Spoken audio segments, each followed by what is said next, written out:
Okay sir. இப்போ bank loan வந்து எடுக்கணும், இப்போ 60 இயர்ஸ்க்கு மேல ஆகுது, அவங்க லோன் கொடுக்க மாட்டேன்றாங்க. அது ஏன் சார்? ஏன்னா 60 இயர்ஸ்ங்கிறது ஒரு ரெஸ்டிங் ஏஜ் இல்லையா?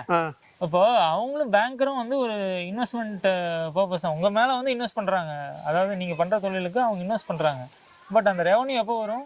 நீங்க ரிட்டர்ன் கொடுக்கறப்ப தான் அது வரும். ஒரு 40 இயர்ஸ் ஒரு ஏஜ்டு பர்சனும் ஒரு 60 இயர்ஸ் ஏஜ்டு பர்சனும் அவங்க எப்படி அந்த பிசினஸ் ரன் பண்ணுவாங்கிறது ஒரு டவுட் இருக்கும் இல்லையா? இப்போ 60 சொன்னீங்களா, 6 இயர்ஸ் நீங்க கொடுக்க மாட்டேன்னு சொல்றீங்களா? 58 கொடுக்க மாட்டாங்க. 58. இப்போ அவங்க வந்து ஒரு வீடு வாங்கணும்னு ஆசைப்படுவாங்க. அப்ப லோன் இல்ல, அவங்களுக்கு இதுவா இருக்கும்ல, அத நான் கேக்குறேன். கரெக்ட்டுங்க சார். நான் ஒரே விஷயம் என்னன்னு சொன்னா 58 இயர்ஸ் ஆயிருச்சு, 59 இயர்ஸ் ஆயிருச்சு, இல்ல 60 இயர்ஸ் ஆயிருச்சு, நான் இப்போ வந்து ரெஸ்டிங் ஏஜ்ல வந்து நான் வீடு வாங்குறேன் அப்படின்னா அவங்களோட அவங்க பையனுக்கு வாங்குறாங்க வீடு, அதுக்கு லோன் வேணும். பையன் சம்பாரிச்சு லோன் கட்டுறதுக்கு ரெடியா இருக்கு, இவர் வந்து கோ அப்ளிகண்டா இவர் பேர்ல ரெஜிஸ்டர் பண்ணிக்கலாம். ஓகே, அப்படி வேணா இவர் பண்ணிக்கலாம். ஆனா அந்த லோன் கட்டுறது யாரா இருப்பாங்கன்னா பையன் தான் கட்டணும்.